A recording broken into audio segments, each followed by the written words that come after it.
Hello friends, இந்த வீடியோவில் C programming லாங்குவேஜில் ப்ரீப்ராசஸர் பற்றி தான் நம்ம பார்க்க போகிறோம். வீடியோக்குள்ளே போகிறதுக்கு முன்னாடி நம்ம EduTut சேனலை நீங்கள் இது வரைக்கும் சப்ஸ்கிரைப் பண்ணல அப்படின்னா கீழே சப்ஸ்கிரைப் பட்டன் இருக்கும், அதை மறக்காமல் கிளிக் பண்ணுங்கள்.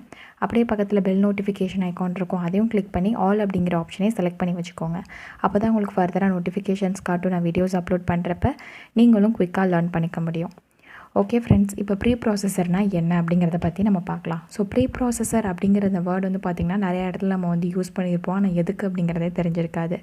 சியில் வந்து ப்ரீப்ராசஸர் அப்படிங்கிறது என்னென்னா, இது மோஸ்ட்லி வந்து நிறைய பேர் என்ன நினைப்பாங்க அப்படின்னா, இது ஒரு கம்பைலரில் இருக்கக்கூடிய ஒரு பகுதியாக இருக்குமோ அப்படின்னு சொல்லி நிறைய பேர் நினைப்பாங்க. ஏன்னா ப்ராசஸர் அப்படின்றதுனால மேபி CPU ப்ராசஸரில் இருக்கக்கூடிய ஏதாவது ஒரு ஃபிசிக்கல் ஹார்ட்வேர் பார்ட்டாக இருக்கும் நிறைய பேர் நினைப்பீங்க. ஆனால் அப்படி வந்து கிடையவே கிடையாது.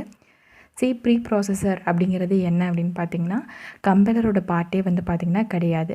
இது வந்து என்ன அப்படின்னா, கம்பைலர் பெர்ஃபார்ம் பண்ணக்கூடிய அந்த கம்பைலேஷன் ப்ராசஸ் இருக்குது இல்லையா, ஸோ அதில் இருக்கக்கூடிய ஒரு வகையான ஸ்டெப்பு தான் வந்து பார்த்திங்கன்னா ப்ரீப்ராசஸர் அப்படின்னு சொல்லுவாங்க. ஸோ இது ஏதோ ஒரு ஃபிசிக்கல் ஹார்ட்வேர் பேட் அப்படின்னு சொல்லிட்டு நீங்களாம் இமேஜின் பண்ணிக்க வேணாம். கம்பைலரில் இருக்கக்கூடியதெல்லாம் கிடையாது. ஸோ கம்பைலேஷன் ப்ராசஸில் இருக்கக்கூடிய ஒரு ஸ்டெப்பு, ஸோ ஸ்டெப் பை ஸ்டெப்பை ப்ராசஸ் பண்ணி தான் கம்பைலேஷன் நமக்கு வந்து கோட் வந்து எக்ஸிக்யூட் ஆகுது இல்லையா. ஸோ அதில் இருக்கக்கூடிய ஒரு ஸ்டெப் தான் ப்ரீப்ராசஸர். ஸோ சிம்பிளாக நம்ம வந்து சொல்லணும் அப்படின்னா, ப்ரீப்ராசஸர் என்னென்னு சொல்லலாம் அப்படின்னா, ஒரு டெக்ஸ்ட் சப்ஸ்டியூஷன் டூல்னு சொல்லலாம்.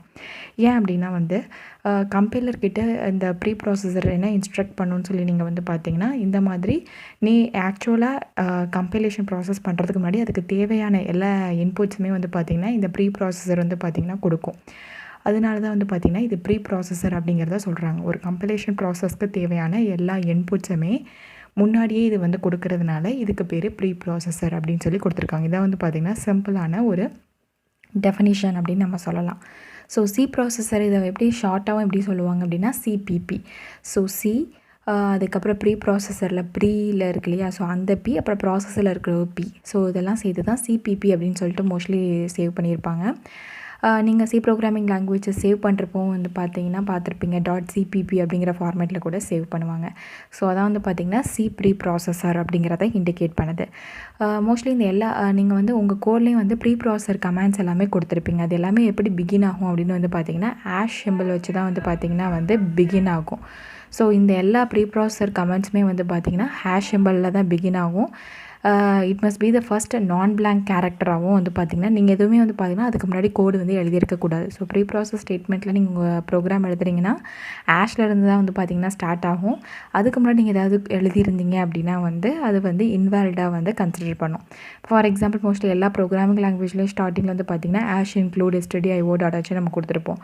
ஸோ ப்ரோக்ராம் பிகின் ஆகிறதே வந்து பார்த்திங்கன்னா இந்த ஹேஷ் சிம்பிளால் மட்டும்தான். ஸோ இதான் வந்து பார்த்திங்கன்னா ஃபஸ்ட்டு நான் பிளாங்க் கேரக்டராக வந்து பார்த்திங்கன்னா இருக்குது அப்படிங்கிறாங்க. ஸோ எப்போவுமே நீங்கள் ஒரு ப்ரோக்ராமிங் லாங்குவேஜ் எழுதுறீங்க அப்படின்னா கண்டிப்பாக அதில் ப்ரீப்ராசஸ் ஸ்டேட்மெண்ட் அப்படிங்கிறது இருக்கத்தான் செய்யும். ஸோ ப்ரீப்ராசஸர்னால் என்ன அப்படிங்கிறது உங்களுக்கு புரிஞ்சிருக்கும்னு நினைக்கிறேன். நெக்ஸ்ட் வீடியோவில் வந்து பார்த்திங்கன்னா ப்ரீப்ராசஸர் டேரக்டிவ்ஸ், ஸோ நம்ம நிறைய ஆஷ் இன்க்ளூட் ஆஷ் டிஃபைன் அப்படின்னு இருக்கு இல்லையா, ஸோ அந்த மாதிரி நிறையா டேரக்டிவ்ஸ் இருக்குது. ஸோ அது எல்லாத்தையும் நான் என்ன பண்ண போகிறேன்னா தனித்தனியாக உங்களுக்கு வந்து பார்த்திங்கன்னா எக்ஸ்பிளைன் பண்ண போகிறேன். ஸோ நீங்கள் அந்த வீடியோவில் ப்ரீப்ராசஸர் டேரக்டிவ்ஸ் பற்றி நீங்கள் பார்த்துக்கலாம் ஃப்ரெண்ட்ஸ். இந்த வீடியோ உங்களுக்கு யூஸ்ஃபுல்லாக இருந்துச்சு அப்படின்னா உங்கள் ஃப்ரெண்ட்ஸ்க்கும் மறக்காமல் ஷேர் பண்ணி சப்போர்ட் பண்ணுங்கள் ஃப்ரெண்ட்ஸ்.